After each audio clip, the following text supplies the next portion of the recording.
ಮೈಸೂರು ಎಂದ ತಕ್ಷಣ ನಮಗೆ ನೆನಪಾಗುವಂಥದ್ದು ಇಲ್ಲಿ ವಿಶೇಷವಾಗಿ ನಡೆಯುವಂಥ ಮೈಸೂರಿನ ದಸರಾ.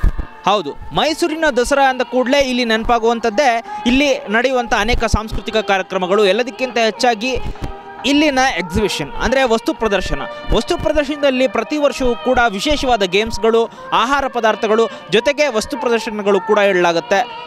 ಅದೇ ನಿಟ್ಟಿನಲ್ಲಿ ಬೇಸಿಗೆ ಮೇಳವನ್ನು ಕೂಡ ಆಯೋಜನೆ ಮಾಡಲಾಗಿರುತ್ತೆ. ಪ್ರತಿ ವರ್ಷದಂತೆ ಈ ವರ್ಷವೂ ಕೂಡ ಮೈಸೂರಿನ ಎಕ್ಸಿಬಿಷನ್ನಲ್ಲಿ ವಸ್ತು ಪ್ರದರ್ಶನದ ಆವರಣದಲ್ಲಿ ವಿಶೇಷವಾಗಿ ಬೇಸಿಗೆ ಮೇಳವನ್ನು ಆಯೋಜನೆ ಮಾಡಲಾಗಿದೆ. ಈ ಬಾರಿಯ ಬೇಸಿಗೆ ಮೇಳದಲ್ಲಿ ಮೈಸೂರಿನ ಎಕ್ಸಿಬಿಷನ್ನಲ್ಲಿ ಬೇರೆ ಬೇರೆ ರೀತಿಯಾದಂಥ ವಾತಾವರಣವನ್ನು ನಿರ್ಮಾಣ ಮಾಡಲಾಗಿದೆ. ಅತ್ಯುದ್ಭುತವಾದ ಗೇಮ್ಸ್ಗಳನ್ನು, ಮಕ್ಕಳಿಗಾಗಿ ಆಟೋಟಗಳನ್ನು ಕೂಡ ಇಲ್ಲಿ ನಿರ್ಮಾಣ ಮಾಡಲಾಗಿದ್ದು, ಜೊತೆಗೆ ವಿಶೇಷವಾಗಿ ನಯಾಗರಾ ಫಾಲ್ಸನ್ನು ಕೂಡ ತಾತ್ಕಾಲಿಕವಾಗಿ ನಿರ್ಮಾಣ ಮಾಡಿರ್ತಕ್ಕಂಥದ್ದನ್ನು ನಾವು ಕಾಣ್ತಾ ಇದ್ದೀವಿ. ನಾನು ನಿಮಗೆ ಅದನ್ನು ದೃಶ್ಯದಲ್ಲೂ ಕೂಡ ತೋರಿಸ್ತೀನಿ. ಜೊತೆಗೆ ಈ ಒಂದು ಮೇಳಕ್ಕೆ ಎಷ್ಟು ಜನ ಮೈಸೂರಿಗೆ ಬಂದಿದ್ದಾರೆ, ಪ್ರವಾಸಿಗರಿಗೆಲ್ಲ ಈ ವಿಚಾರ ಗೊತ್ತಾಗಿದೆಯಾ ಮತ್ತು ಇಲ್ಲಿಯ ಒಂದು ವಿಶೇಷವಾದ ಫಾಲ್ಸ್ನ ನೋಡೋದಕ್ಕೆ ಎಷ್ಟು ಜನ ಸೇರಿದ್ದಾರೆ ಅಂತ ಈ ಒಂದು ವಸ್ತು ಪ್ರದರ್ಶನ ಒಳಗೆ ಹೋಗಿ ನಾವು ತಿಳ್ಕೊಳ್ಳೋಣ ಬನ್ನಿ.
ನೋಡಿದ್ರಲ್ಲ, ಬಿರು ಬೇಸಿಗೆಯಲ್ಲಿ ಮಕ್ಕಳಿಗೆ ಒಂದಷ್ಟು ಮುದವನ್ನು ನೀಡುವಂಥ ನಿಟ್ಟಿನಲ್ಲಿ ಮೈಸೂರಿನ ಎಕ್ಸಿಬಿಷನ್ನಲ್ಲಿ ಈ ಬಾರಿಯ ಬೇಸಿಗೆ ಮೇಳ ಆಯೋಜನೆ ಮಾಡಲಾಗಿದೆ.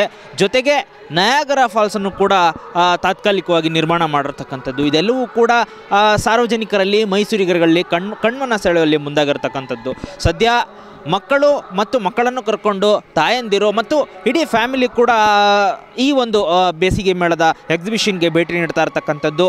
ಜೊತೆಗೆ ಈ ಒಂದು ಬೇಸಿಗೆ ಮೇಳ ಆಯೋಜನೆ ಆಗಿ ಅಂದರೆ ಶುರುವಾಗಿ ಇವತ್ತಿಗೆ 2 ದಿನಗಳು ಕಳೆದಿದೆ. ಆದರೂ ನೀರಸವಾದ ಪ್ರತಿಕ್ರಿಯೆ ಉಂಟಾಗ್ತಾ ಇದೆ.